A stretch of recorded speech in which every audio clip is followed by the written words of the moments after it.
Welcome one and all to the Mudai Manga Book Club podcast. Today is episode 37, Monty, Tarnished, and the Quest for the Holy Great Rune. My name is Louie, and Tarnished is just a thin layer of corrosion. The more you know. I'm joined with my co-host. Beloved listener, I command thee, like and subscribe. Tom! And hit the bell too. Hello everybody. Welcome to another episode of the show. So for anyone who's new, we talk about two things every week. First is things we've been watching, reading, listening to that we've enjoyed. And then our second topic this week is going to be a review/discussion of Elden Ring, chapters 1 through 12, which is book 1 and the beginning of book 2. And we'll talk about that in a little bit. Yep. With that, Louie, what have you been up to in this last week? So I've been reading a little bit. So I got, because this is Thanksgiving, Black Friday time, I picked up books 2 through 6 of Miss Kobayashi's Dragon Maid. Mm-hmm. So if anyone doesn't know, this is a story about an office worker woman who, through some things that happened, ends up with, obviously, a dragon maid. A maid who is a dragon who came from another world. And then I talked about book 1 earlier, but book 2 kind of expands what happens. It's very much a comedy series. It's all kinds of things. So book 2 through 6, they introduce some more characters. There's more human characters. You meet the dad of the dragon. I believe her full name is Toru.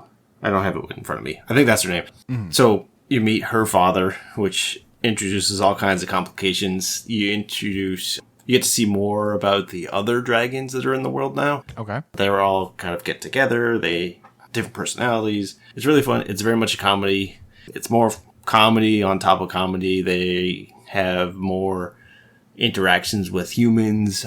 One of the younger dragons starts going to school. She looks like she's in elementary school, so she goes to elementary school, interacts with children. She has kind of conflicts at school, which they kind of try not to fix using their powers of the dragon. You get to learn more about the lore of the world where the dragons come from. It's interesting. It's funny. It's not like slapsticky comedy all the time. There's some serious moments as they try to figure out, okay, how can we survive here without causing problems? Because they're not supposed to be in the human world. Because there's 3 factions of dragons. There's the chaos ones who just want freedom and no rules. There's the harmony ones, which are trying to maintain order. The chaos ones are kind of like the anarchists. We just want to do whatever we want. The order ones are trying to maintain law and order, but they also have dark sides where they would maintain the status quo and the humans would worship them. But then because of that, they would give them human sacrifices. It's like, here, eat this human and bless us with bounties. And it's like, okay, that's a little sketchy. And then there's I forget what the official name was, but there are ones who just sit on the sidelines and don't get involved in either. Yeah. So the main dragon, the Dragon Maid, is a chaos dragon. You meet another one who's a harmony dragon. And then you meet some that sit on the sidelines, and they all have different perspectives about what's going on in the world. And then some are stronger than others, kind of might makes right kind of thing sometimes. Mm-hmm. And it delves more into why some of the dragons arrived. So it's interesting. There's a lot more lore. It's still really funny. It still has Kobayashi trying to figure out how she wants to deal with the dragons, because people start questioning, okay, well, there's a dragon here. Why should the dragon care about you? And the dragon, Toru, shares her feelings, and then Kobayashi's trying to figure out what her feelings are and how she wants to display that, because, like, well, you could tell the dragon to do whatever you wanted, and like, that's not what I want to do. But Kobayashi is also obsessed with maids, so there's a big thing about that. That's kind of one of the running jokes, as she's deeply, like, otaku style into just maid culture. So that's what she does on the side, because normally during the day she's an office worker, she's a programmer. Yeah. In like an office building, and they talk about like the harsh working conditions and the hell weeks and all that stuff. Mm-hmm. But it dives deep into that. So it's interesting, it's fun. I feel like the art gets better as the story goes on, because in the beginning it's very almost looser with the characters, and then as it goes farther along, the character designs get a little more consistent, I guess I would say. Okay. Because it's still kind of cartoony-ish. The people's proportions are drawn to comedic effects sometimes. Yeah. But no, it's still good. I like it. I think there's 15 now, so and there's more coming. There's also a side story about one of the dragons, the one who's in elementary school. It's kind of like what she does during the day when she's at school, like a side story series. Cool. There is 2 seasons of an anime. I think there's another one coming up, but it's fun so far. And then I read My Dress-Up Darling 6 through 10. This is still good. This is, for anyone who doesn't know, it's a story about cosplaying. 2 people in high school cosplaying. You have a guy who's into, I believe it's Hana dolls. I think so. Yeah. I think that's what you said before. That's what his family does. And then she is really into cosplay and all of that. So like 6 through 10, there's more cosplaying. There's more kind of other sides of cosplay. Like they talk about, okay, how do we do group shoots and like on location? And then they do, how do you cosplay as a different gender and things like that. And then there's, okay, how do we cosplay different kinds of characters? Like what techniques do you use? What's available for different situations and stuff like that. And there's more student life, but then it also, the 2 main characters, the girl who is the one who wants to cosplay and likes cosplaying has strong feelings for the main guy. He is one of those not quite oblivious protagonists, but his feelings aren't shown as often as hers are in the story. So there's that. And there's like situations that they get put in where you should kind of like, you think that she's going to do something and then either she chickens out or something gets in the way or something's misunderstood. So yeah. But this kind of gives me the feel of not quite Coppersmith Bride, but you're getting close to it because it gets so into the details of cosplaying. Gotcha. Like it talks about where to get this stuff, how do you style hair or like for wigs, and what is what kind of stitching can you use, and what happens if something breaks while you're on a cosplay event, and what are the terminologies and how to do all this stuff. Like it doesn't show you how to do it, but it talks about all these details, kind of like with Coppersmith Bride, where it's like, we're not going to teach you how to be Coppersmith, but we're going to talk about it in a way that you can kind of pick up ideas. Oh, okay, I kind of understand what's going on to kind of get a better understanding of the story and the time it takes to do it. Yeah. This is doing that same thing, but for cosplaying. Cool. Because then they also go into, okay, I am cosplaying. How do you take a picture of someone who's cosplaying? Like, what are good cameras and camera angles? Like, why does someone who's crouching down taking a picture look better than someone who's just standing there taking a picture? And it kind of explains that. And there's other... Because you've read some of this, right? Or maybe a little? No, I haven't read any of it yet. So I talked about how she was obsessed with that game that's gets misconstrued. It's like, yeah. So then they do another one where it's a horror game. Okay. But all of the people who are doing it have played it except for the main character, and he stays up all night playing it just because he gets so into it.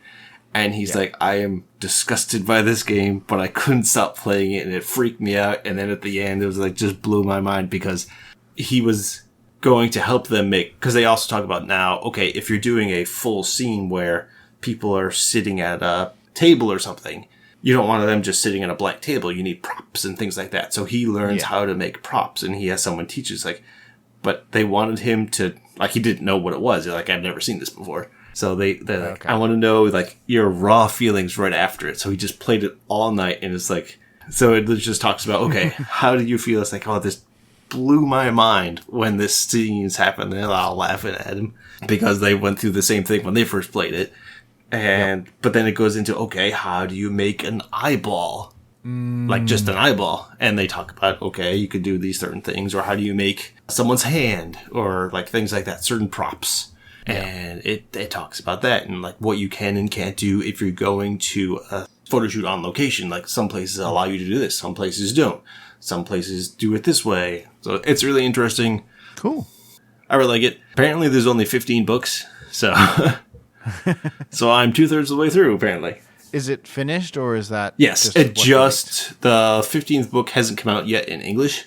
Okay. But it is out in Japan, I believe. Well, it's a Japanese series. I'm assuming if it's out in Japan. Yeah, I just want to make sure that it's actually over. I believe it ended in March. Yep. Okay. 15 books. The 15th one came out in Japan in July. Sounds about right, yeah. And then it's supposed to come out in the US in April. Because the 14th one just came out in October here. Gotcha. Very nice. And then it looks like there's a special book that's gonna come out, like a side story thing, maybe. Oh, okay, yeah. Going by what Wikipedia says, there's another supplemental book. Mm-hmm. No, it sounds really cool.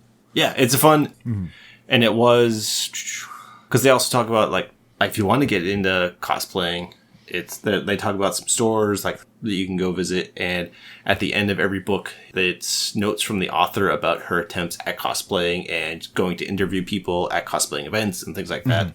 And what she learns and what kind of like, okay, I should do this and things like that. And it's Hina dolls. Hina. Yep. That's what the main boy is into. And the main girl is the cosplayer. She's the one on all the covers. Yep. Yeah, so 15 books and then it's over. But it's really good. Cool. I like it. Yeah. Very nice. It's a fun read. There's some romance comedy involved. But if you're ever trying to like, okay, what is some things about cosplay that you never knew you needed to know, this is a good place to have a fun story and also learn about cosplaying. Yeah, and I didn't know really that when I first picked up the first volume. It's like, oh, this is kind of fun. And it's like, it's getting really detailed about all this. And it's like, oh, yeah, okay, that's how this story is going to go. Yeah, the idea that because we both really like Coppersmith, and you said it's like, it has that level of detail and just, we're just going to talk about how this works for a while. Mm-hmm. That actually is really interesting. I think I have the first book. I just haven't read it yet, so definitely going to get to it. Yes, it's good. It talks about makeup and clothing and how to make clothing and wigs and all kinds of things. Like the games, I don't think are based. They're probably based on some kind of game, but it's not one I really know of. Yeah. The cosplaying runs the gamut of kinds of stories, and then the latest one is about, okay, what if you want to make something your character holds, or like because they meet someone who makes cosplay swords or cosplay props. Yeah. And it talks about that. And it also talks about, it has a really sad scene that I won't spoil, but it talks about like why a lot of these people got into it in the first place. Because some of them are older. There's a few people who are younger, but not many, but they're all like, I think second year high school students are the main group of people. But then as the story goes along, new people get added, and some of them are in college, like first, second year in college. But yeah, so you get different perspectives and things like that. But it's very good. Cool. I like it. Nice. Yeah. All right. What have you been up to?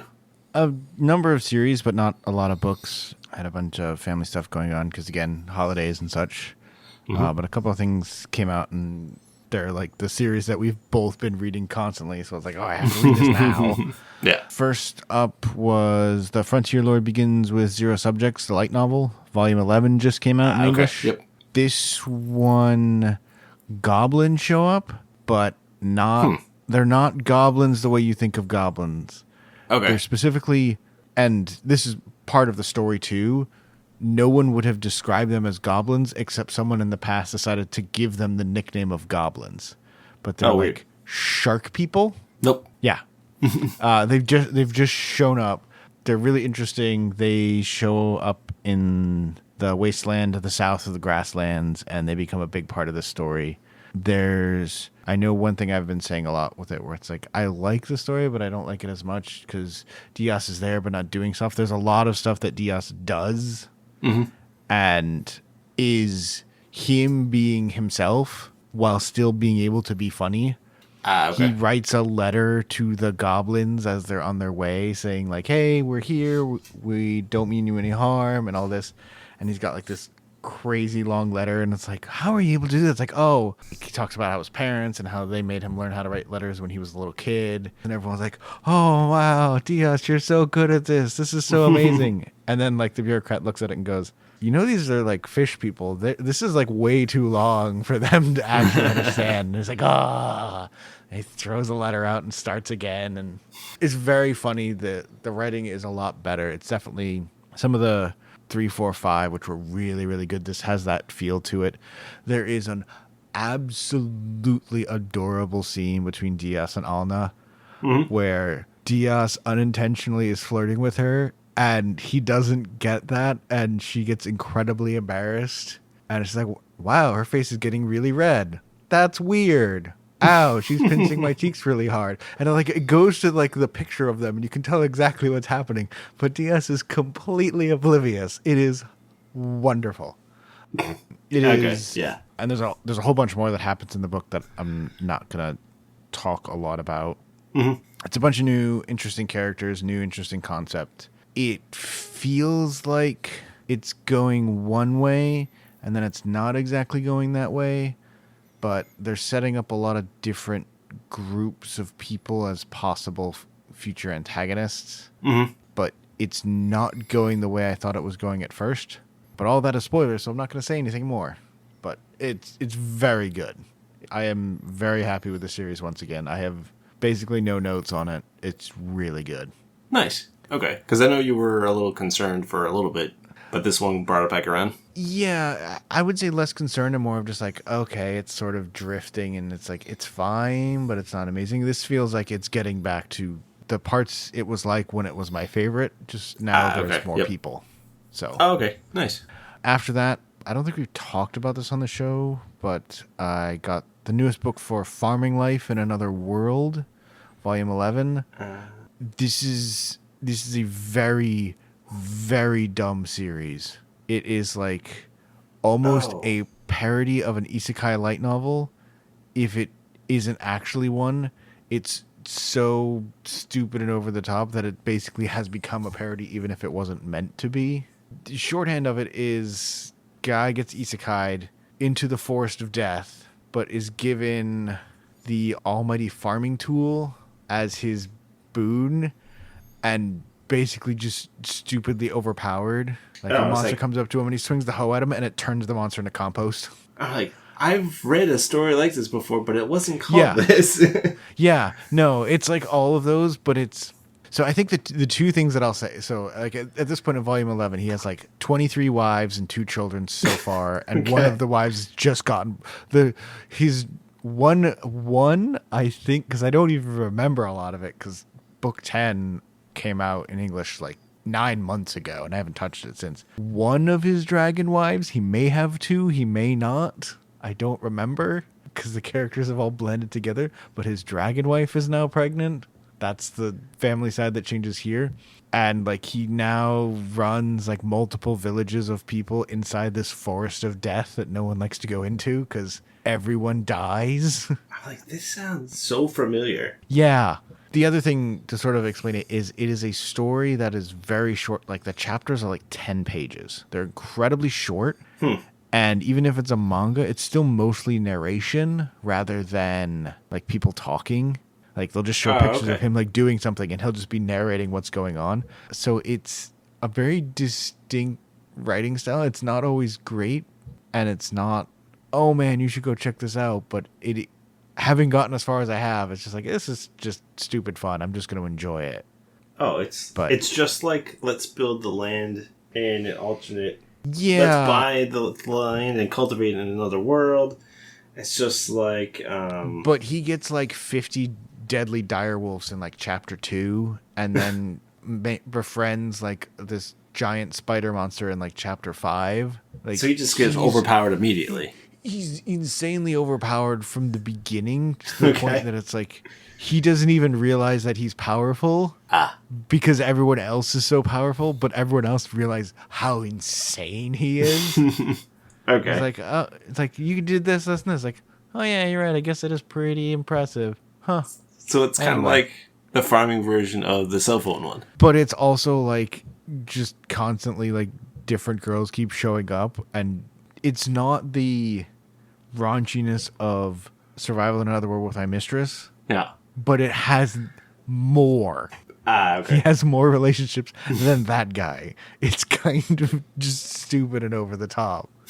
It's dumb, but I read it. It's good. If you need something so incredibly popcorn light, it might be worth checking out because the first several are very funny. Okay. I think I found it less funny because I couldn't remember who 90% of the characters were. That's true. He has that many wives. Like, okay, who is everyone if I haven't read a book in 9 months?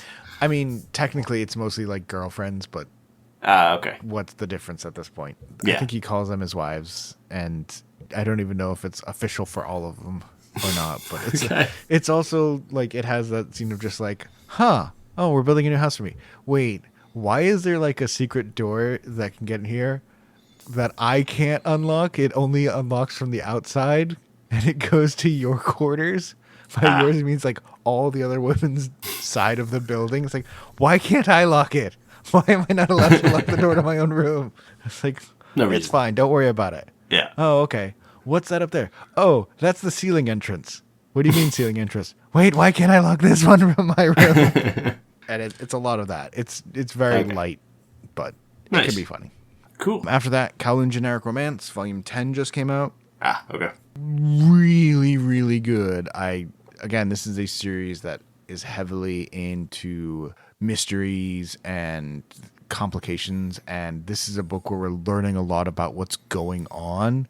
We're not getting the solutions to everything, but I think the easiest thing I can explain to you without spoiling it is, you know, the photo at the end of the first book? Yep. Due to reasons, we get to find out how that happened. We get to actually see that happening in the past. Okay. And we get a lot more about what was happening just before that photo and just after. It still hasn't explained why everything else is going on, but a lot of stuff is going on, and it's making absolutely sure that you never get a sense of if something is good or bad. It's just like, yeah, well, this happened. Oh, that sounds bad. But it could be because of this. Oh, that could be good. But it could also be because of that. Oh, that's bad. Or maybe this. Well, that's good. And the answer is yes. Okay, then. So we have no idea. It's like, no, we have an idea. It's just it's done in such a way you will never know what was actually going on. Great. It's Perfect. excellent, though. It's very good. I love the series. I just can't say anything because massive spoilers Yeah. for everyone. You can't But really do much. if you have enjoyed that series, it is continuing to get better. I can't tell how much longer it's going to go, which is probably a good thing. Okay. It could end very soon, or it could have a lot to go. Weird. I think it has like 3 more books out, and because I don't know how much there needs to be left to be revealed. Okay. Yep. But because I don't know the answers to why these things are happening, that could be a lot to reveal or a little to reveal, depending on how they want to do it. Okay, depending on what the reveal is. Yeah. Yeah, it is very good. That's cool. Yeah. As for things I can talk about, Odor in the Flame, 26 to 28, chapters 26 to 28, because if I didn't read it soon, I was going to miss a chapter. This section is 2 parts. The Ice Horn, who was threatening to attack, actually attacks, and we find out what his plan sort of is. At the same time, we see Odor and Phlygia in like a spirit realm, thanks to the elves, so that they can talk to each other and figure out what they're going to do. Nothing super amazing more than anything else, but it's good. You learn more about Phlygia's past. You learn more about Odor's past. The battles are fine. It's clearly getting ready for a big battle that's about to happen. Yeah. There's a very funny moment where it's like, I'm scared, so I can't shoot him well with an arrow from far away. I know. I'll shoot him from so close that I can't miss. So he jumps up over the guy's head and shoots him point blank with an arrow. Yeah. Oh, it's so good. Can't miss from here. Can't miss from here now. But it's really good. I love Odor. Odor's continues to be good. Creepy and Freaky, 30 and 31.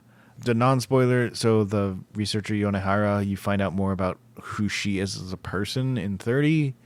It's a interesting character summary for a chapter that's not particularly creepy or freaky, but finding out about her is fascinating. And then 31 is I don't know if you've read these two. Yeah, I have. Okay, yeah. 31 is, hey, everything's starting to go wrong. And yay, my favorite character, the politician, is back. Yes. And boo, She's no longer my favorite character because of things that I can't comment on because I don't want to comment on that right now. But Well, she's doing what her character would do. absolutely, yes. Yeah. And now she's no longer my favorite character because of the world that we live in. Yes. I now don't want to think about those things because that's very problematic, but it's done real well. Mm-hmm. I have a feeling I know. I'm trying to piece together because some of the characters seem like, minor spoilers here, are animals. Like, they become the animal. And I wonder if she becomes one of the ones I'm thinking of. The researcher or... No, the politician. Oh, we know who the politician is. Which one? The politician Akatsu is... Okay, minor spoilers for anyone, so maybe skip over this if you don't want to listen to it. She's Task King. That's what I was thinking. Okay, yeah. Because of the political party she forms. Right. That's right. Okay. Yeah. We know who that is. We know who NPC is. We know who the eating person is. Wait. NPC is the rabbit, right? Yes. Okay. Yeah. We don't know who Yonehara is, if she is someone, and we don't know who Shovel or the other people on their side are. Yeah. I and wonder... There's 2 more animal people that we don't know. I wonder if Yonehara is the main character. Yeah. That's who person. I would guess. Yeah. And then it's a question of who's the weird, creepy statue guy whose name is like impronounceable. That could be... Those are the only 2 that we don't have a human character to tie them to. I would assume it's either the shovel or the con man. Could be. It could be Yonehara still, too. Yeah, that's true. It could be her. Probably Granul, but we don't know. That seems the most likely, especially after Chapter 30. That's probably what that's trying to tell you, is that's who we're going to find out that that's who that is. But we don't really know. No. Yeah. There's still a bit to go. Numbers are still going down. Like actual character from the animal world is that weird statue unpronounceable name guy. Yeah, I don't know who that one is. That could be anybody. But yeah, it's getting weird. Good. It's less scary and less creepy than before because it's now in like a here we have a story to tell and these are the things that are happening. Yeah. There is weird stuff, especially in 31 with what happens at the end of 30 and the last couple chapters before that. But it's not as creepy, scary as some of the other ones. Yeah. But it's good. It's definitely gotten away from the one-off stories right now. Mm-hmm. And now this is a continuous story about what's going on. So if you're worried about this is just going to be a bunch of one-off little silly stories, it definitely is not anymore. Not anymore. Yeah. Not anymore. It's more complicated than that. Yeah. It's definitely stepped away from some of the horror and scariness. Not so far, it may go back. Parts. Yeah.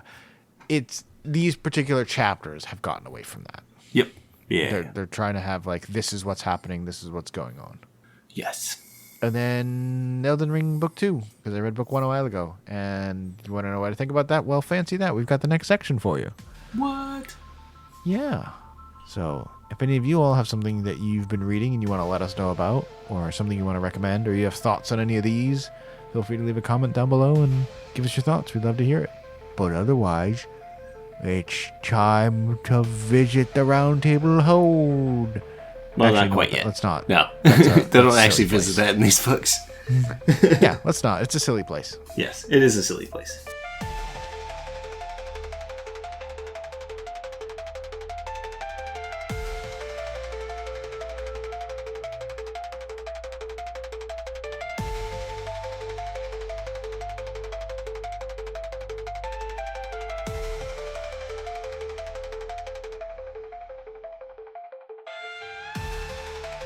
So for our main topic tonight, we're going to talk about a story called Elden Ring, The Road to the Erdtree. This is originally created by FromSoftware Inc. That's who did come up with the story.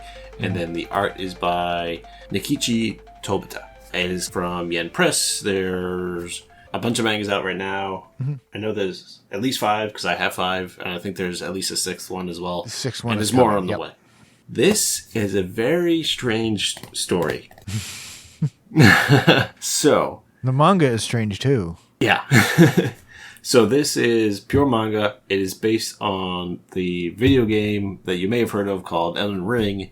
This is a retelling, not word for word, but it covers a lot of the main points. Yeah. Looking at the covers and looking at it like that, you would think this is a almost like if you were playing the game, this is the kind of story that would go, and you are half right. The other half is this is trying to be the most ridiculous comedic telling you could possibly do if you were playing this game.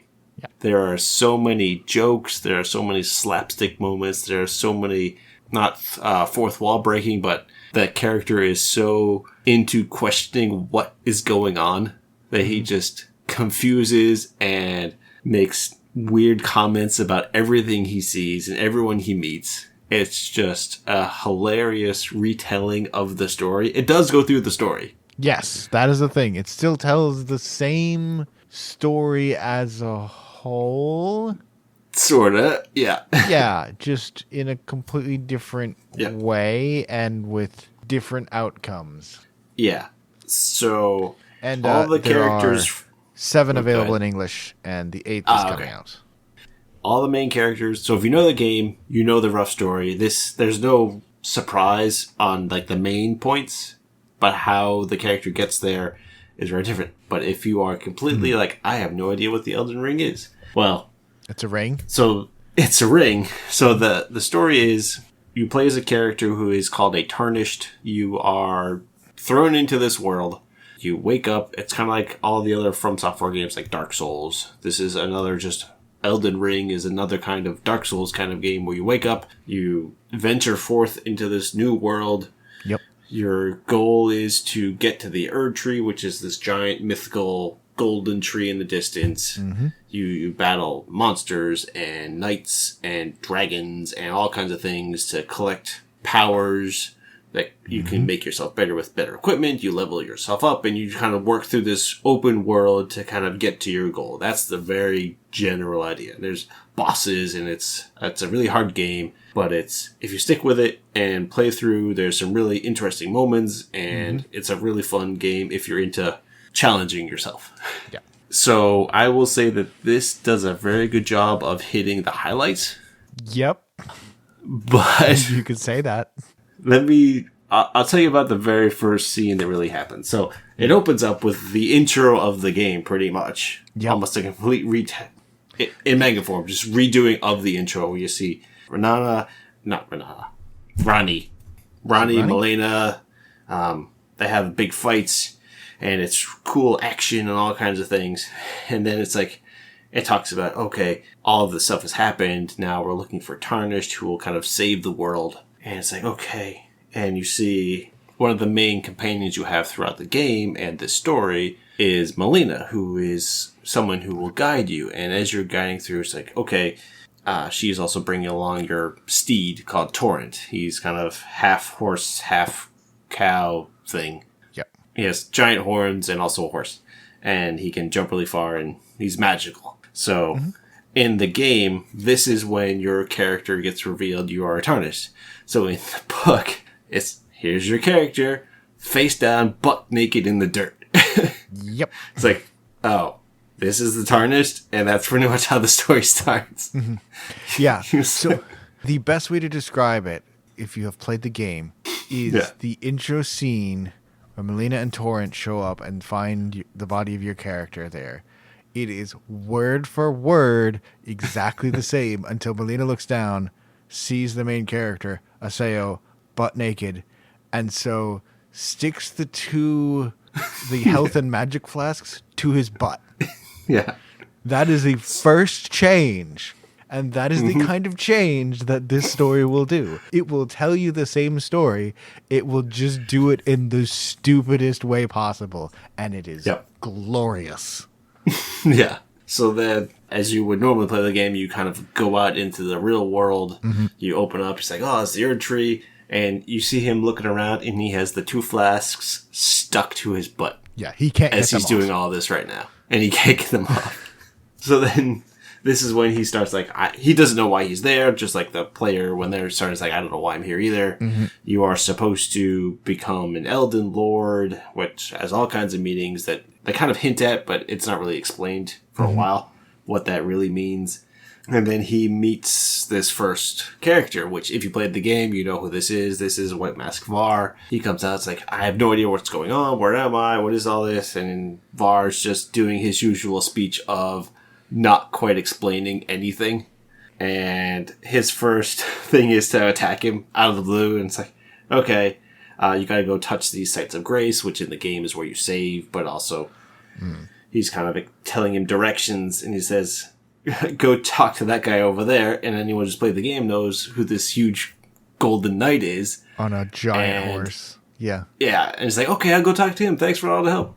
So then this happens a lot, where if someone gives him bad directions because he's annoying them like crazy, he goes over and gets completely annihilated by this big golden knight. Yeah. He just shield bashes him in the face and sends him flying. It's like, yeah, good, that'll teach the guy. And then... The three most common humors is Aseo is naked. Yep. Ha ha ha, you're going to get destroyed. And Aseo or someone else is getting really annoying. And so we're going to force the scene to move on by dealing with this extremely annoying person. Yeah. It's great. And he starts, Aseo is the name Lena gives him, because it's another name for Tarnished, I believe. It's kind of like, that's not really a good name, but I guess I'll use it. So then she tells him, like, what's leveling do? It's like, oh, well, we should put some into your strength, but then you're also an idiot, so maybe we should put some into your intelligence so you can learn things. So she has to stick with him just because, like, she's helping out the Tarnished, but she thinks he's the dumbest person on the planet and is just constantly making fun. Not really making fun, but it's like, you have no idea what's going on. And then he's trying to kind of understand, but even he's like, this world makes no sense. It makes no sense at all. And it's just the two of them going back and forth like, oh, this is excellent. No, that's not how this works. And then she's like, well, we're going to put all your points in intelligence because then you can finally figure all this out. But they already used up all of his points, so now he doesn't have any. It's like, why did you tell me to put it in strength instead? Yeah. So there's a lot of that. And then this is when he gets torrent and starts running around and starts meeting other people. And he gets destroyed by the night again. Just because it's funny. And then you start meeting new people, like you meet Patches. Patches is a guy who, he shows up in a lot of other Dark Souls games. He's been in all of them. I think so. Is he in Demon Souls? Yes, he is in Demon Souls. He's in all the Dark Souls. I think he's in Bloodborne. He may have been in the Kingsfield games as well, but I don't know. Because that's way far back. But he was in Demon Souls, yes. So think of Patches in this story in Elden Ring as a shady merchant / thief / mercenary / he's going to betray you as soon as he can kind of person. Yep. And that's what he does. Yeah. And so Asio just tries to, because he's still like, I am butt naked, I have a horse, and the horse makes fun of me sometimes, and I have a club, and that's it. So he's trying like, I have nothing, I got to do something, and he like treats Patches like a Yakuza boss. It's like, tell me what I need to do to survive. But then Asio is like, okay, this isn't working for me. I'm going to do something else because you're all kind of doing something really shady back here. He's like, all right, okay, you can leave. Just you can have some of the money you've earned over in that chest over there. It's like, oh, great. So he goes over, touches it. It's like, and anyone who's actually played the game knows that as soon as you touch it, you get teleported somewhere else. Yep. And he gets teleported in front of a giant black bear. He's like, well, where am I? And then you just see the huge bear behind him, and then it's the next chapter. Yeah.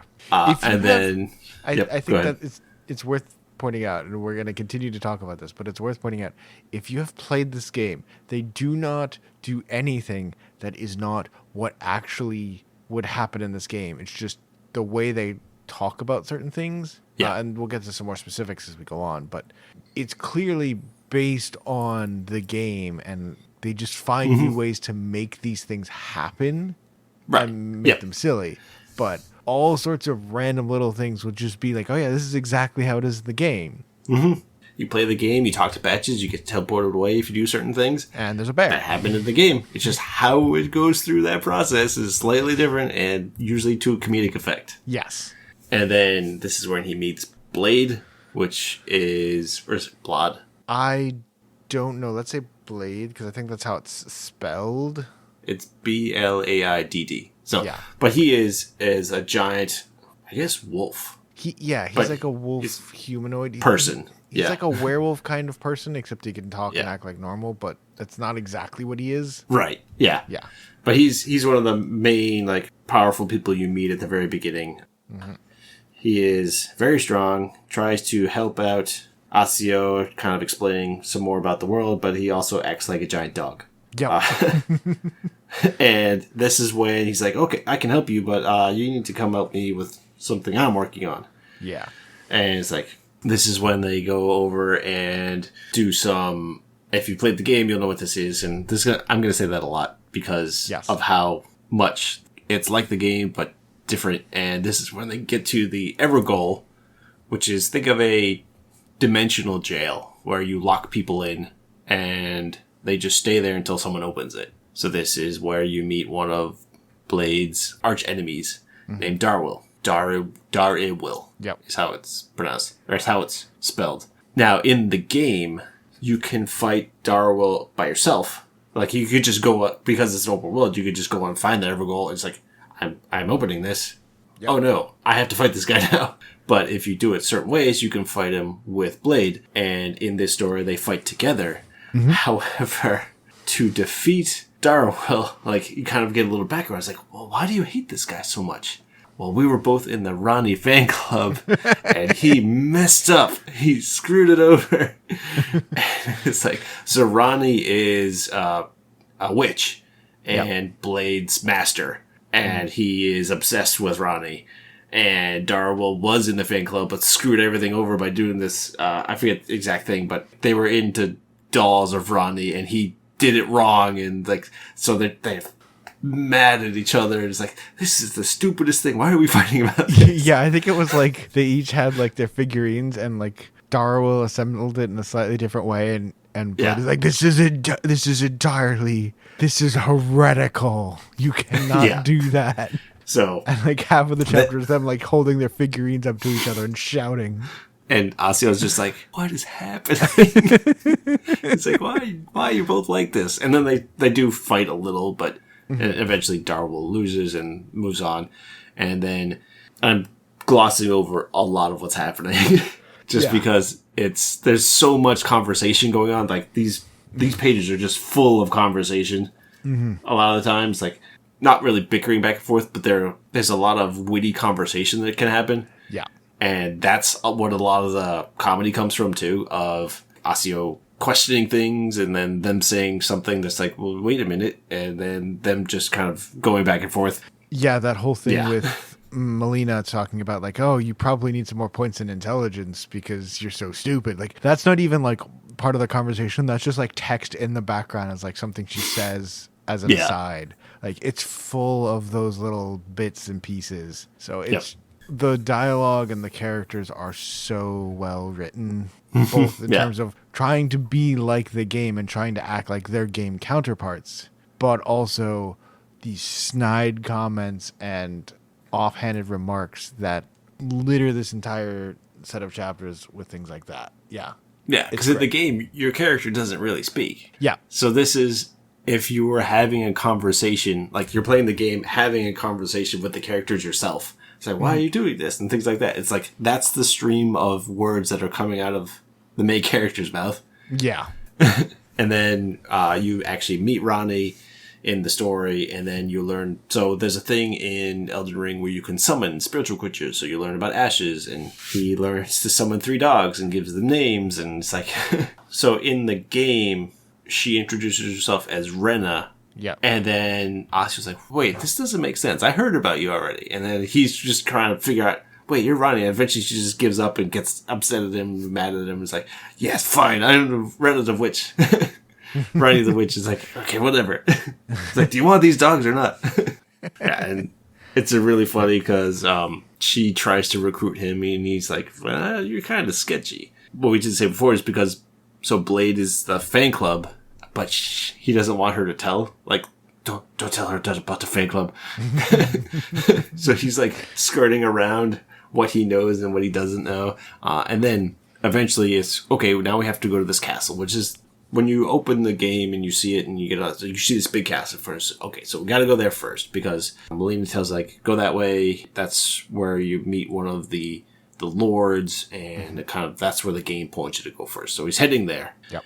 And one of the main bosses that you meet first is this character named Margaret the Fell Omen. He's like Margaret, not Margaret. Margaret. Yes. Yeah.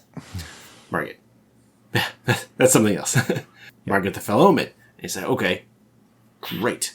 Fighting, sneaking around, getting in, and then he gets there and meets this huge person, just lands in front of him. It's like Margaret the Fell Omen, and he is the first like major boss you play in the game. And he's like obviously overpowered. Asio is still butt naked, completely. He has nothing. He is like the weakest person you can be, like equipment wise.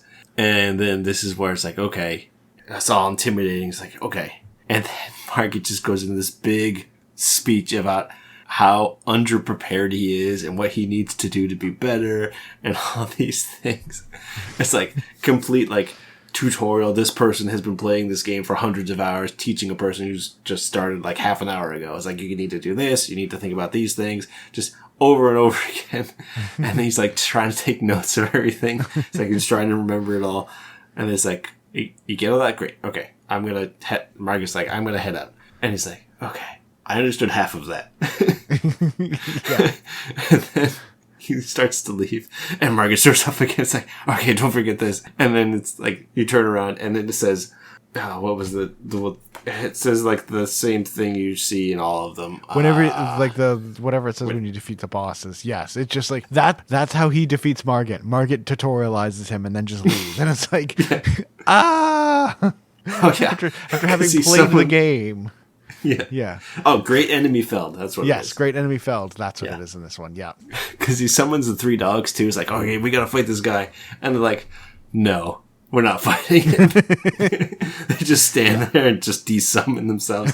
And he's like, I'm giving up. I'm out. He's like, he just goes into this big thing. Because he's like, okay, when you're good enough, come back and we'll fight again. And it's like, okay, I'm not doing that. Goodbye. And he's like, oh, wait, yeah. He teleports back. He's like, oh, wait, I forgot to give you my loot when I lose. He gives him things that if you beat him in the game, the character drops some stuff. And it's like, here, have these. You're going to need them. Yeah. And disappears again. Yeah. So then he's making his way through the castle, and you meet some other characters. You meet Gostock and Roger. This is a really funny scene where they're trying to go through the castle. Because a lot of this stuff is taking outside the castle, and once you get inside, there's all kinds of things that go on. And one of them is they're under attack. He meets Roger, and he's like, okay, I'm going to jump down, and I'm going to use my magic swords to kind of stab him into the wall and kind of slide down the wall because, like, we're on the edge, we're getting pushed over. And Roger just leaps off, summons the swords, and sticks them into the wall, and they just bounce right off. It's like, oh, wait, they're magic swords. They don't do that. And he just falls away. Yeah. So he's just like, all right, well, that didn't work. Yeah. Then he meets a few more characters. One of them is Nefeli Lu, who is kind of like your barbarian, big battle axe person. Yeah. You can meet them in the game. When I played, I didn't meet her this time, I don't think. But she kind of is this super, not berserker, but like warrior woman who is trying to... follows the warrior code. Yeah. Kind of that kind of thing. In, like, the honor of battle, and like shows up like, ha, I'm here to help you. Oh, wait, I see you're already engaged in a solo duel. I'll stay out of the way and not help at all. It's like, no, please help me. And this is where he kind of... So as this is going on, he's picked up equipment, and one of the things is he's trying to kind of make himself better, and he has a sword now, and things like that. He has a sword and a cloak. Yeah. Still has no other clothes. Sword and a cloak. Other than that, he has nothing. But And at this point, you meet a monster that he has to defeat to get past him. So he's like, okay, how am I going to do this? Yes. So what he does is he's like, okay, I got to get because he's only vulnerable underneath. So it's like, I got to get under him and hit him somehow. So what he does is he's picked up all kinds of random stuff as he's been doing this. So he pulls out a bar of soap, covers himself with soap, and runs at them, and then just trips and rolls underneath. And as that's just rolling and slipping all over the floor, reaches up, slashes the guy underneath. It's like, I got him. And then he keeps sliding and smashes right into a wall on the other side of the room. Yeah. Yeah. That's great. And then once the two of them defeat, you finally meet the Lord of the Castle, which is... I want to make sure I say his name right. It is Godric the Grafted. He is a massive person. So we are now in book 2. So if this sounded funny so far, that was mostly book 1. Yep. We're now in the beginning of book 2. He's this massive person. He has multiple arms. He's humongous compared to everyone else. Yep. And the two of them, Asio and Nephili, show up. It's like, okay, we're going to defeat this guy and become lords. There's soldiers everywhere. It's like, okay, great. But we got to beat him. So there's no way that he is strong enough to beat him in a fight. So the story shifts a little and changes it to, okay, now it's in a crafting competition. Yeah. It's not a fight. Godric catches them in the courtyard with all of his soldiers, and it's like, it is time to craft. Yeah, for the crafting. No, it's not crafting. I mispronounced. It's grafting contest. The Great Rune Rush. Yes. So it's the stupidest thing. And then it's like, it turns into like a TV competition, and it's like, here are our judges, and it's the guy who's like out front of the gate, the regular soldier. It's the Golden Knight from just outside that Var sent to that got and it's Melina, who's also there as a judge. And the 3 judges of them. Like, yeah, they're all standing by, Melina, what commentating. are you doing? What are you doing on that side? It's like, it's fine. Everything's fine. Yeah, I can be impartial. It's no problem. And then Nephili is like so into this, like, oh, this is gonna be perfect. I'll graft better than all of you. And Godric's like, he's like, Godric the Graft is like, okay, there's no way I can lose. So like, okay, we're gonna give you all this material, and then you have to graft something. You have 30 minutes to graft. And he's like, what is grafting? And he has like, so the idea is you have to stick random stuff together to make something else. That's the idea. So yeah. Nephili makes a rabbit somehow out of clay. And he's like, what are you doing? He's like, that's not what you're supposed to be doing. Like, yep. Godric is sitting there. He's like, I have this game. There's no way I can figure this out. And then Asio's like, okay, what am I doing? He's like, he's trying to think of something. And he makes a hand, and then everyone calls it an octopus. Yeah, he's like, what are you talking about? It's a hand. It's like, what an amazing octopus. Yeah. And I was like, okay, fine, whatever. Let me see what else I can find. And like, he's looking around, and he like brings up the dragon head nearby. It's like, oh, could I use that? I was like, no, you can't just use that. That would be silly. That's just cheating, just grabbing that. And then Gunner's like, oh crap, that was actually my plan. I'm just going to graft the dragon head on. I guess I can't do that. I'll have to come up with something else. And so he makes a hand. It's just like a Seo. And it's like, you just copied me. It's like, no, I didn't. It's completely original. Yeah. And then at this point, this is when Melina just is constantly eating octopus on a stick. Yes. At like every other opportunity. They then go into judging, and ultimately, so the soldier ends up voting for Godric, but Melina and the Golden Knight both vote for Aseo because Godric basically just stole his thing. And then like Godric is like, gah! And this is one of my other favorite things about it. And you see it a lot with this. And this is a line that was from it where in the game, you're in the middle of the fight. At the start of the fight, Godric is like, foul Tarnished, I command thee, slam, kneel. And he does that line right now. And it's like, Actually, you know what? Wait, no, you don't have to kneel. We'll just have a second competition. Yeah.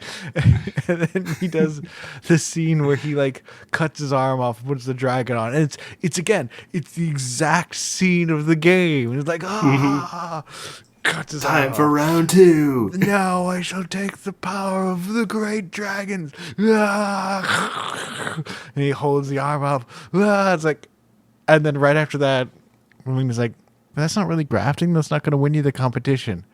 So we vote again. Crap. It's like, Asaya wins again. No. I guess I have to give you the rune. Here you go. And then there's a huge scene where like all of his troops come and cheer him on and make him feel better. And he just gives up the great rune. And Godric is like, you've won. Well, I give up. Anyway, I'll work together with my men, and we'll change things, and we'll go better. More grafting. Yeah, and they all leave them alone and just go away. And that's how he defeats the first Rune Lord. Yep. I was not expecting that when I first read this. Like, how is he going to do this? He's a terrible fighter at this point. Yes. Yeah. And yeah. So I was like, this is this silliest, stupidest thing, but it's like, it's so like the game in certain ways, and then it's so not, because they're just, we had to defeat him, so he came up with this weird competition. It's like, it somehow worked. So there's two things about it that make it work really well. The first is, like I just mentioned, like every once in a while, they will put in a scene word for word, pose for pose, exactly like the game, and they'll somehow string them together with all this other stuff. So it's like, it really feels like the game. And the second thing, which helps a ton, the art is so good and so exactly like Elden Ring. It perfectly matches that style. Yeah, we haven't talked about that yet, but like the artwork is incredibly detailed in this whole story. Yeah. You know who all the characters are because they're all unique because of how Elden Ring created these characters, but you have people that look so detailed. They have shadows, they have all these different faces. Asio makes ridiculous faces. Everything, the backgrounds are immaculate. The characters are all funny and highly detailed. Like, you have the knights who have little tassels on their armor. You have Godric, who has this intricate clothing he's wearing with all of his different armor and hands. The art is awesome. Yeah. It's crazy. It's truly just like if you took the 3D models of the game and basically just redrew them point for point, that's what the art looks like. Yeah. It's not simplified or smoothed out or anything. It's just took the 3D models and hand drew them again. Yep. All the clothes, the folds, the world, everything. And then put it on a game show where they made octopuses. I mean, hands. Or hairpusses. Because that's what Nephilim makes. She takes the hair and sticks it on a bunch of tentacles. Oh, yeah. She takes, like, the land octopus, like, a model of that and, like, sticks it onto something. And it's like, what are you doing? Yeah. But it is absolutely gorgeous. Yeah. And gets extremely serious for, like, 2 panels and then goes back to being ridiculous the entire time. Right, like the scenes of Margaret the Fell Omen, just the details of some of these like over the top characters, and it's like, okay, you can see the hairs on their faces. It's crazy how good the art is. Yeah. And one of the things, like, if you had done how the scenes play out normally in the games, like, there's a ton of just fighting in the game, which would probably have been kind of boring if that was told in the story, because it's just, that's how you solved all your problems, is fighting. But like, that's not the kind of story they're telling. The kind of story they're telling is like, okay, what if you up as a person were just thrown into this world and it's like, this is stupid, why am I here? And it's like, he's trying to survive in this crazy world where everything's trying to kill him, and is just making comments left and right. It's like, why? What is this? What is that? Why is this person acting so weird? And like, and then everyone's not quite out to get him, but it's like, you're being incredibly annoying. Go talk to that guy over there. He has something to tell you. And then he gets smashed in the face again. But it's like, if it was just fighting, this probably would have kind of gotten old. So the comedy is what makes it like, how are they going to address this scene when he has no armor, no shoes, no pants, a cloak, and a sword, and that's it. He doesn't even know how to do anything that you would normally do. Like, he doesn't have skills, magic, or any of those things that you would normally have when you go into this fight in the game. How is this going to work? He's just going to get annihilated. Are we going to just watch 50 pages of him dying over and over again? It's like, no, we're going to do a game show instead. Yeah. And I think the other thing that really helps this and makes this work is the characters all become silly, but they all become silly in a way that absolutely fits their character. Like, yes. Melina will not stop shit-talking Aseo, but she does it in this very snide comment she still comes off as extremely serious and straight-laced and is just like talking down to him, but she has no other reaction. She doesn't like get super animated. She's just like talking like, oh, you're just a stupid little useless person. Yeah, it's all deadpan way of talking to him. It's like, there's no emotion. I'm just gonna tell you like it is. Yeah. Nefeli's like warrior code just goes completely off the rails into ridiculousness of like, oh, I can't help you. You're having a duel. And actually, now that I look at it, that looks like a kid. How does that giant spider monster thing with like a little kid's face possibly look like a child? Like, I don't know. This kind of feels like you're cheating. I really don't think I should help you. Yeah. And Ranni like pretending to not be Ranni and then just getting extremely frustrated. Blade being the fanboy, which he very much is, and also constantly getting lost. Yes. Vare, I think, is exactly how he is in it. He just says a few more lines. Patches has like a moment where he's like, I don't know if I should betray him. And then it's just like, ask her and betray him. Yeah. And Godric is probably the most unlike his game, but it's like he has his serious personality, and it's like, but here's what I do for fun. Yeah, it's mostly he wanted the game show because he wanted to be fun. Yeah. And that really works for this as a way to make this very, very serious world and story into something very, very silly, because it feels very different, but it doesn't feel out of place. Right. It's not trying to be funny or like cartoony things or like this person get hit over the head and by a hammer or things like that, or this wall has a hole in it and fall through it and stuff like that. It's very grounded in how this world works. Yeah. It's just done as if you didn't take this world seriously at all. Yeah. It uses cartoon logic, but it has these characters the way they get to that cartoon logic working is in character for every single person in the story. Yeah. Which makes it even more ridiculous that it's like, yep, so the first major boss is a tutorial that doesn't actually fight, and the second major boss is a game show. Yes. That he loses because they accidentally make fun of what his plan is before they find out what his plan is. And it's like, oh no, my plans are ruined. Yeah. And so he just copies the main character. And he's like, that looks an awfully lot like what I was doing. It's like, that's completely untrue. This is totally unique. And then all the judges are like, no, you just ripped him off. Yeah. It's just so funny. Because as you were saying before, it's like, there's a lot of scenes that are word for word, perfect copy from what happens in the game. Yeah. And then something stupid happens right after it. Yeah, like the very beginning, it's like shot for shot. Like there's a part in it where like it zooms in and like you just see like I think like one of your character's feet because you see that they're laying in the ground, and then Melina and Torin are walking up to their feet, and like you have that exact shot with the exact words matched, and then 3 panels later, Melina sticks the flask to his butt. Yeah, and there he is, face down in the dirt, completely naked. Yep.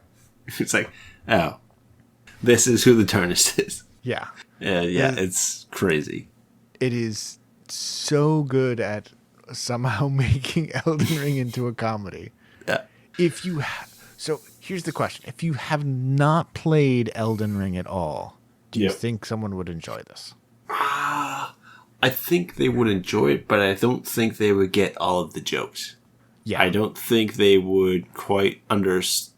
Like, if you had no idea what Elden Ring is, I think you would be very confused about a lot of the stuff that is happening. You can follow along, kind of, but it's like, without having the background on, okay, who's this big knight that I get hit by? Who is Patches?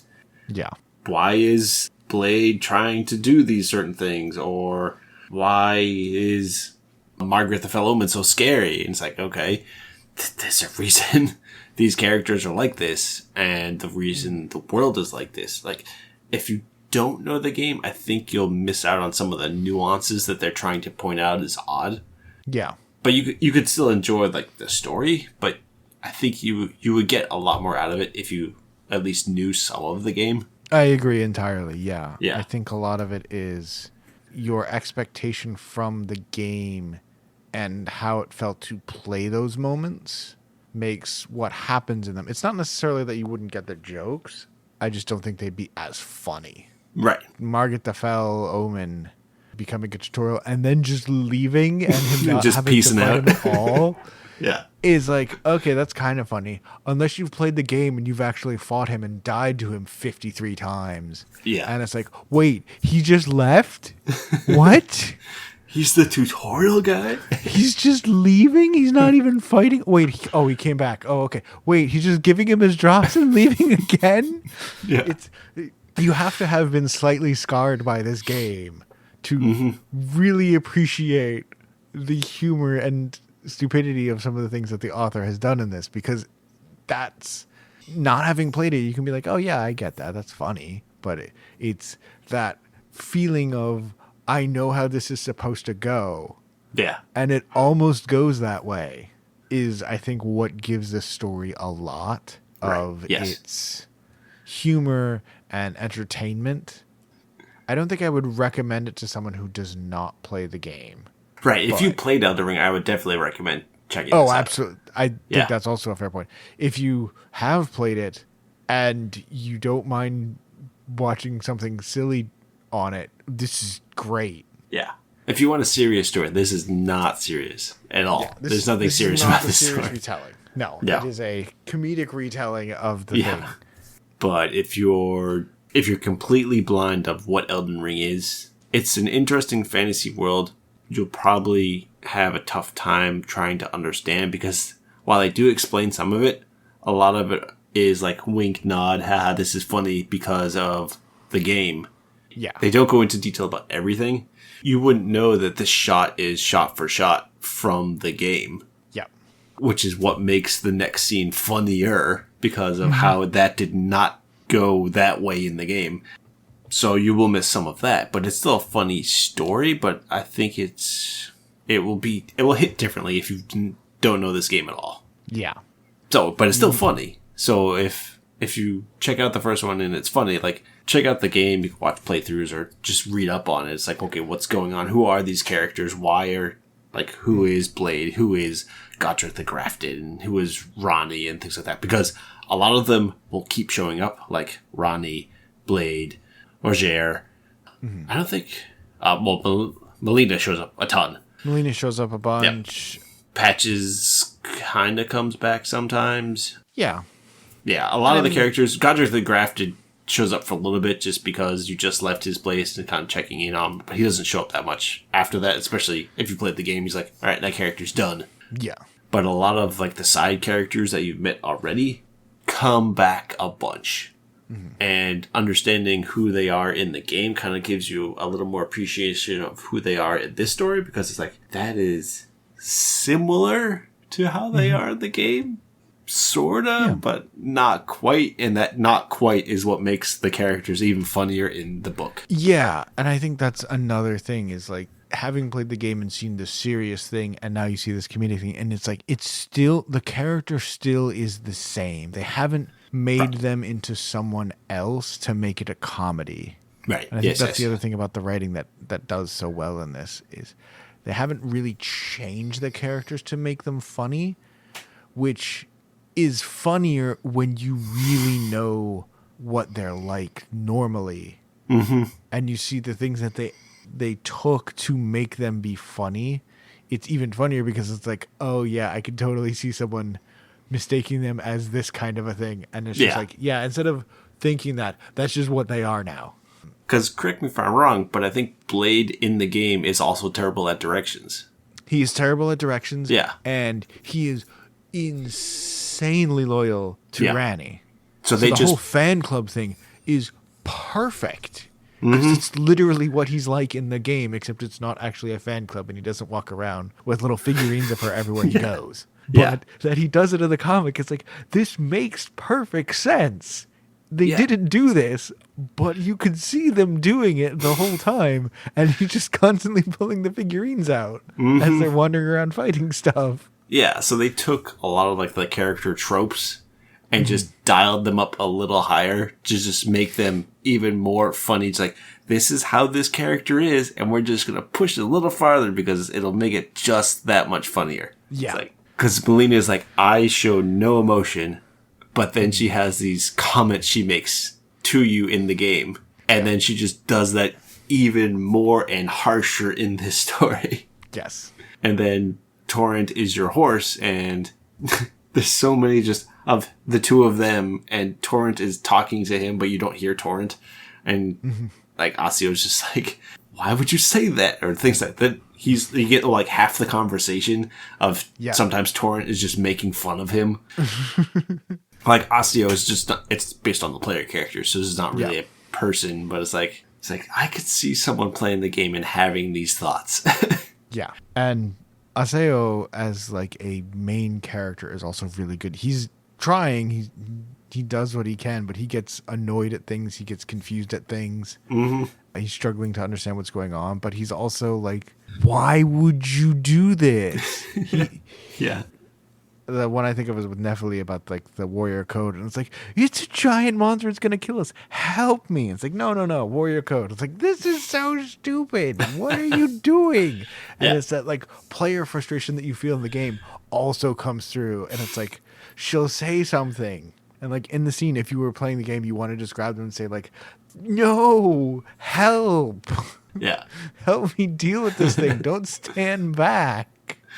It's so good. The only thing is, like, if you're looking for an action-packed version, it gets, like, the part that we went over today is not as action-y. It gets a little more like, okay, I'm gonna fight things eventually. That does happen. Yeah.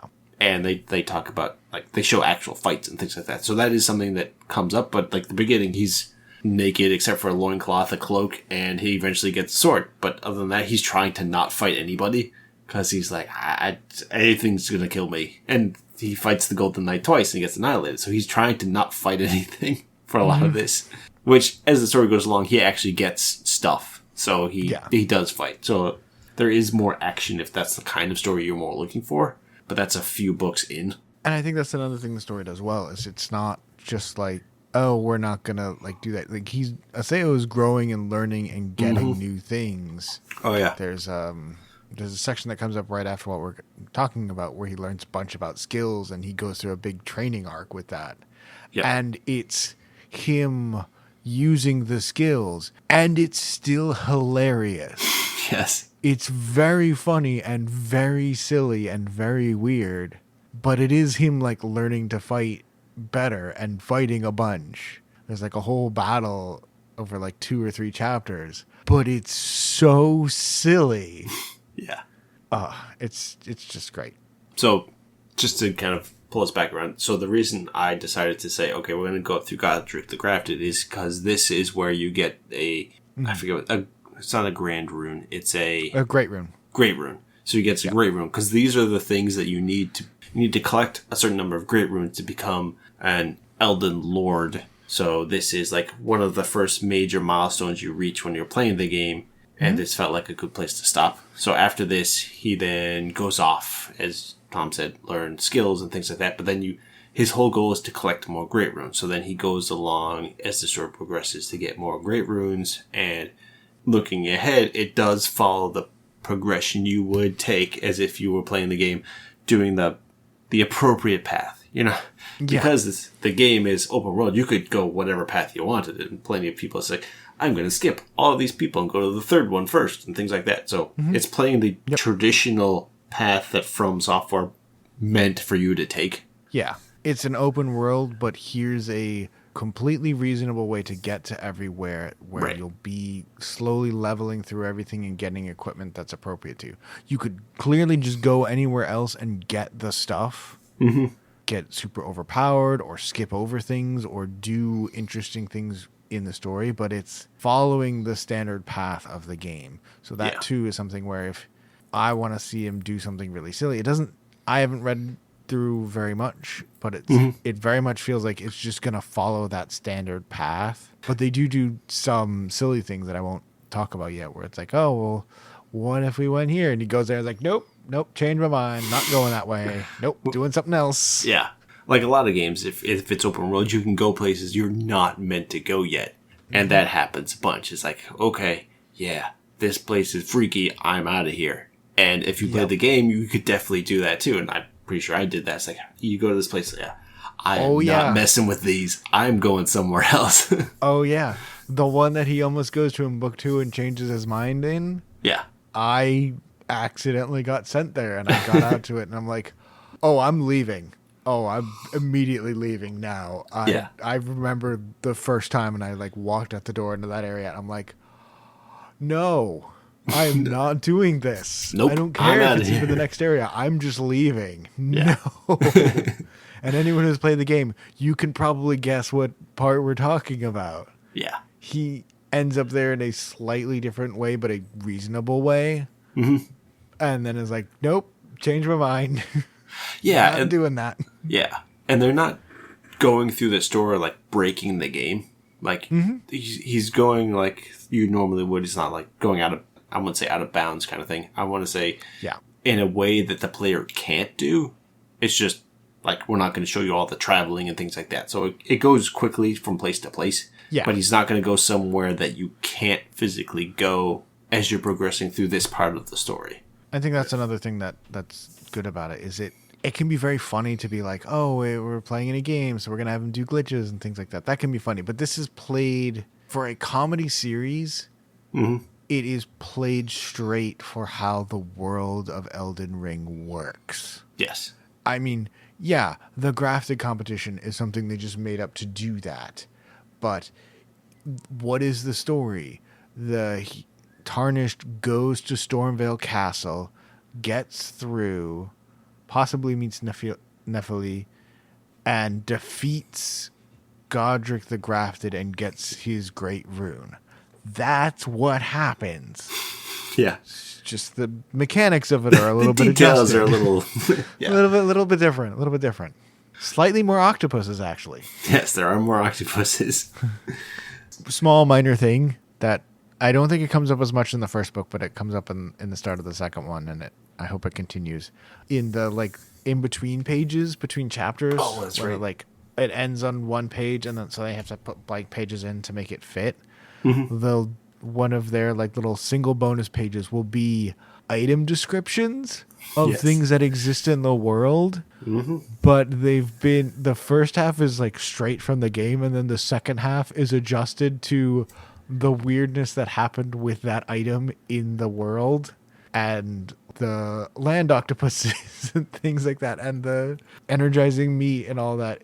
It gets very silly. They really did a good job of taking Elden Ring and making it a comedy without taking away anything that made it Elden, which is kind of really cool.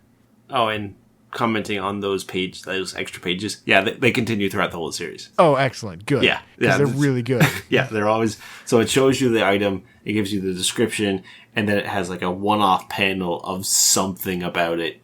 Sometimes it's Asio interacting with it. Sometimes it's a little more some commentary that someone else is having about it. They're usually they're very funny. It's oh yeah, I remember that very item. Funny. And it's it's so stupid. It's so funny. Yeah. So I take it you like this. Yeah. I've read a little bit past that. I have more. I'm gonna eventually get to reading it. It is excellent. I think it's great. And I think the only thing I have to say against it that's maybe negative, and it's not really negative, is you really need to have played the game first to really get as much out of it as in there. And Yeah. having not even finished it myself, I haven't gotten past where I've played far beyond where we've gotten in the story and where I've read to, but I know eventually I'm going to be past that, and it's like I'm not sure how funny it will be then. So I feel like to read it, you have to have played it. But Yeah. it is so good. Yeah, I agree with that. You will get a lot more out of this story if you have read it. Absolutely. I mean, well, if you read it, you'll get a lot out of it. But if you have played Okay, it, true, yeah. you will get even more out of reading it, just because of everything that they've put into the story. I have finished the game. I'm really interested to see how some of the things that happen later are played out. Yeah. But yeah, I think you said they're up to book 8 in Japan? I don't know what they're up to in Japan, but Book 8 is releasing in the US. Okay, so they're I think most early next likely. year. They are at Book 10 is coming out in a few days. Oh, okay, good. So there's at least, and I think in English it's Book 8 is coming out. So there's then 2 more books after that. They're still ahead of us. Okay, that's good. Is it still ongoing? I believe it's still ongoing because it is. Yes, the latest chapter came out about a week ago. Okay. I wonder if this is a monthly then? It looks like it's a bi-weekly Oh, okay. or something like that, or there are chapters missing, but I don't know for sure. Okay. Nice. Well, at least it's still ongoing. It is still currently ongoing. They're still making chapters. Yeah. Gotcha. Okay, good. Because there's a lot of this game to go. That's part of it too. And looking at the cover of 10, I'm like, they're not close. Okay. Yeah. But long story short, this is a funny series that's a retelling of the Elden Ring game, sort of, but with a comedic bent to it, and it's hilarious. And if you like the game, you'll get a kick out of the story. If you have no idea what this game is about, it's still a funny story. You may get a little less about it, but if you really want to know more, you can watch playthroughs, you can read up about it. But if you know the game, I like this so much more because I know the game and all of the in-jokes and things like that based on the interactions that happen in the game and how they kind of change them slightly just to make it like, oh yeah, why was it like that? Yeah. So it's really good. I recommend it, I especially recommend it if you liked Elden Ring. Oh yeah. Yeah. Much more so. If you liked and enjoyed Elden Ring, you will find a lot to enjoy out of this. And Yeah. it's not just like, oh, I'm annoyed at Elden Ring and I want something funny, but like that moment when he's like, "Foul Tarnished, I command thee kneel." It's like, oh, it's that thing from the game. It's so. Even if you're more that, where it's like, I love this game and I love everything about it, I don't want something to not take it seriously. They take it very seriously, and then they make it very silly as they take it seriously. Mm-hmm. Yeah. It's this very unique take on the game that does a good job. And again, the art is incredible. Yes. It's crazy how good the art is. Yeah. So Check it out. That's Elden Ring, The Road to the Erdtree. This is a discussion of Volume 1 and a little bit into Volume 2. It's great. Check it out. It's great.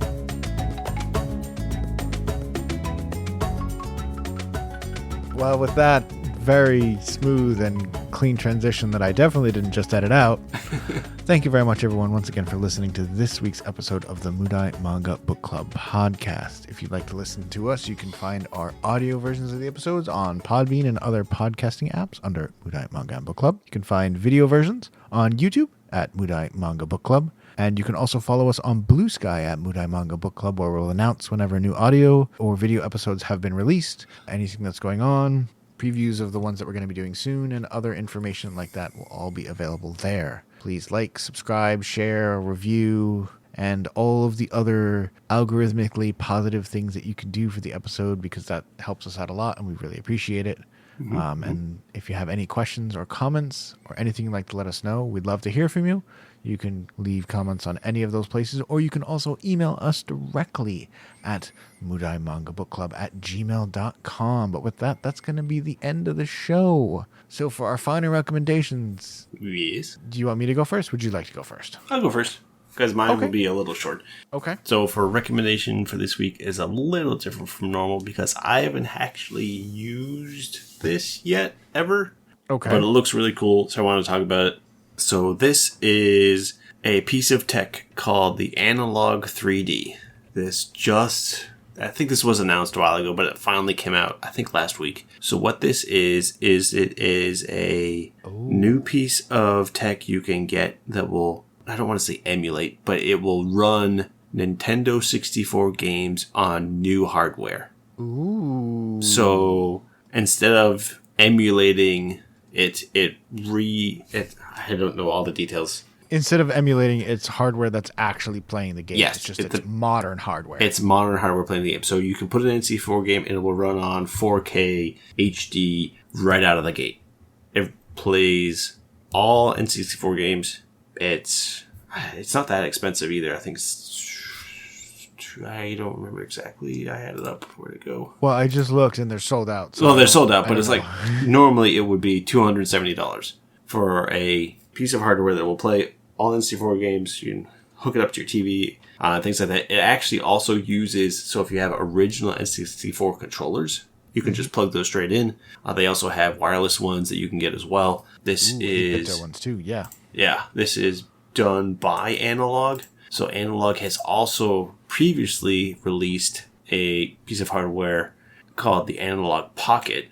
The Analog Pocket runs, it's a no piece of hardware, but it runs Game Boy games, Game Boy Color games, Game Boy Advance games, and then you can get add-ons that will run Game Gear games. What else? Oh. So like an extra dock you put in that will run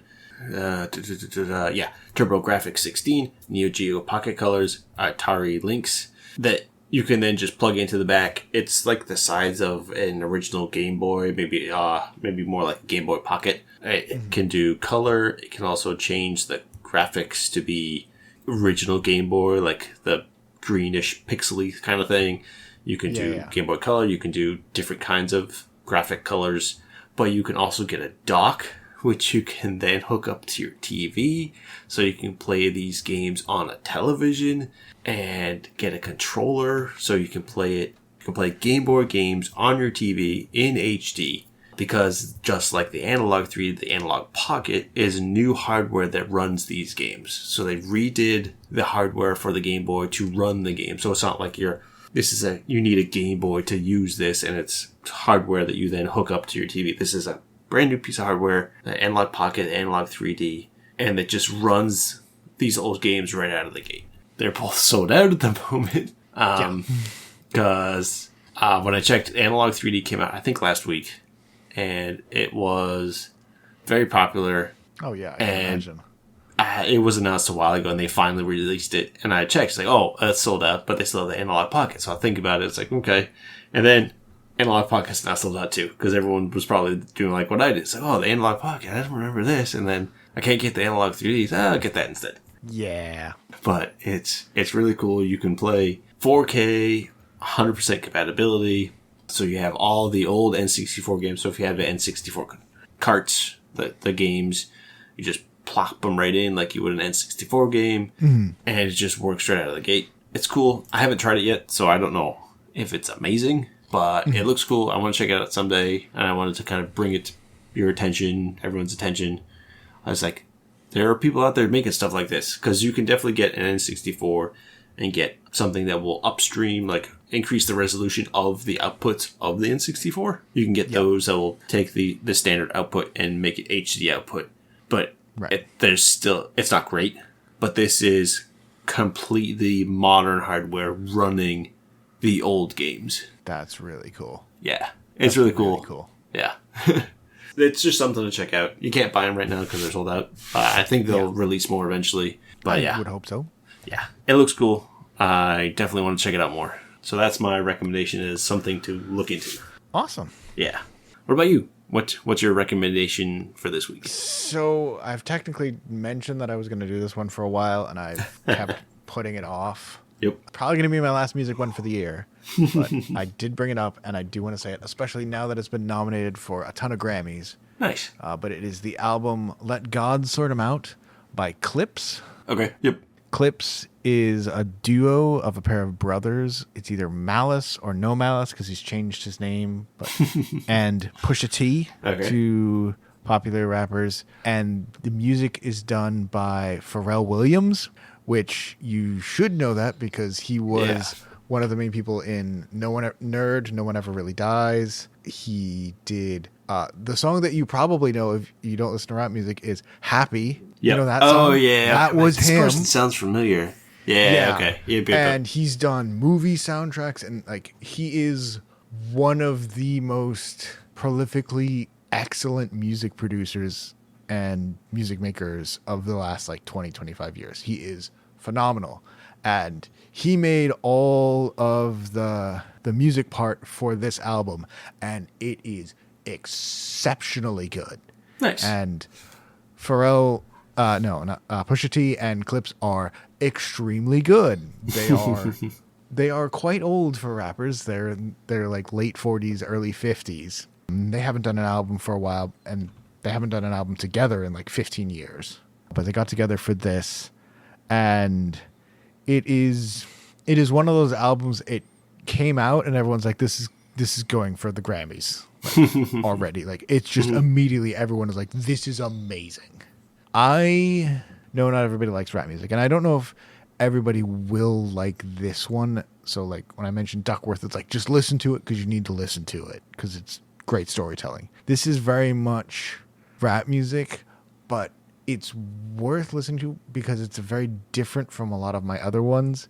I have a tendency that I love like high word count, really fast, really intricate writing that can be read in like 100 different ways. And that's not to say that Let God Sort 'Em Out does not have exceptional writing, but to take an idea from a YouTuber that I watch, Screwface Jean, who does a lot of reactions and explanations of specific songs. Clips is extremely good at making incredibly quotable lines.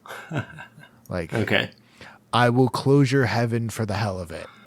And like every song, there's like 18 or 19 different lines where you could just pull that one sentence out and sound like the action movie badass or like someone incredibly intelligent. And that is what this album is. It is not fast. It's not a technical rapper who does lots of words really quickly. It's not someone who does a lot of singing to it. It's very, very simple, but it's mirror perfect polished. Okay.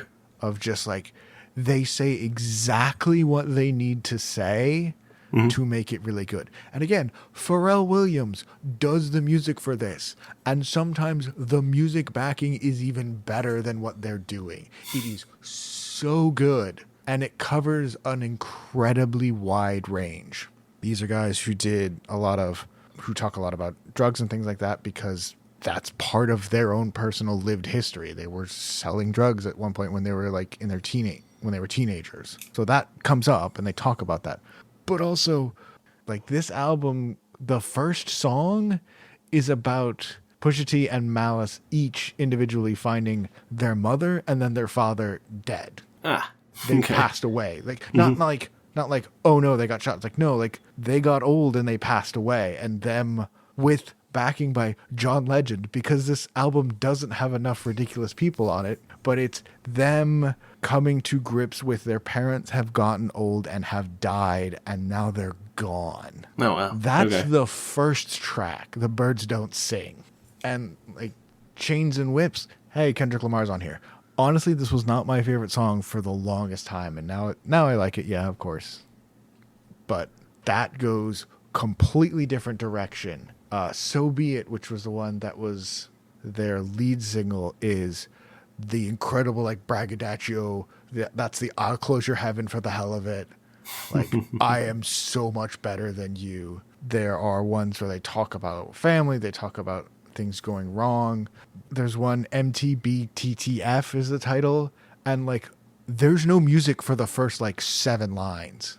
There's no beat, there's no nothing. But it just comes on and just starts going, and then the beat drops like halfway through the first 8 lines, and it's just like, oh wow. For a song that had no music at the start, this is incredibly good music. And then the music actually starts. And it's like, oh, now I get it is packed full of all kinds of different things. Nice. So if you are interested in that kind of music, and for some reason you haven't listened to this yet, it is worth your time. It is an exceptional album. It is up for a number of Grammys. It is probably going to win it. A lot of people have basically agreed this is a greatest albums of a generation, going to go down in history as like one of the greatest albums of all time level of albums. Nice. And it's, yeah, I'm not going to, you know what? I have nothing else. That's what you should go and check it out. And I do think where it's just like, oh, it's rap, I don't listen to this. Like, go listen to the first track, The Birds Don't Sing, where it's, they're going and dealing with the fact that their parents have just passed away, and like rolling back and realizing their parents were getting ready to die and they weren't. Okay. Yep. And it's incredibly moving and touching, and it's like, oh, this is the first track? This is what you're starting with? Really? And then you listen to it and like, oh God, I can't stop crying. Especially since if you listen to, again, So Be It beforehand, which is what you would expect this to be as the kind of songs that you would hear from this. Oh, it wasn't their first single from it. It was the second single. I forget what the first one was. Okay. I think it was. Oh, it was Ace Trumpets, I think. I don't know. The first single, also really good. The whole album, extremely good. I had to bring it up because it's worth it. And with all the other ones I brought up, it's like, yeah, I decided to talk about a lot of famous science fiction movies. I'm just gonna leave out Alien. It's like, yeah. You can't not talk about that one. It's like, this is for rap music for this year. You can't not bring this one up because it is so special. Not that there aren't ones that I haven't brought up yet, because I don't have deep knowledge of that genre. I just like it. But this one's really good. Cool. But yeah, with that is going to be the end of this episode. Tune in next week where we will be covering, I've already changed it so I don't have to change it again, My Daughter Left the Nest and Return an S-Rank Adventurer, Volume 2 of the light novel, which should be 3 and 4 of the manga, but I can't tell you that for sure. But it will be the second volume of the light novel. Nice. Sounds good. So until then, have a good night, everybody. Bye-bye. Peace.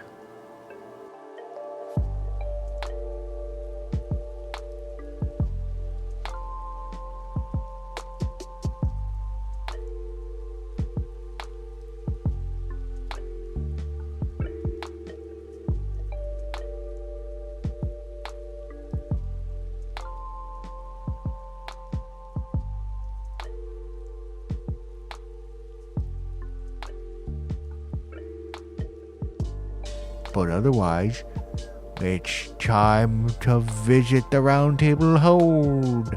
Well, Actually, not no, quite yet. Let's not. No. That's They don't a actually silly visit place. that in these books.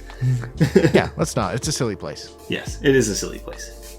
It, You don't it want to go actually there. is, yes. But It we're is not a going to go silly there. place. You're right. Yeah. There's Prepare 2 references the there. swallows.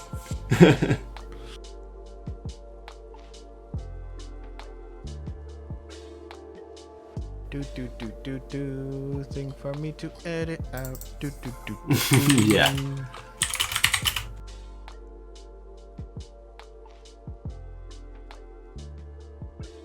This is a discussion of Volume 1 and a little bit into Volume 2.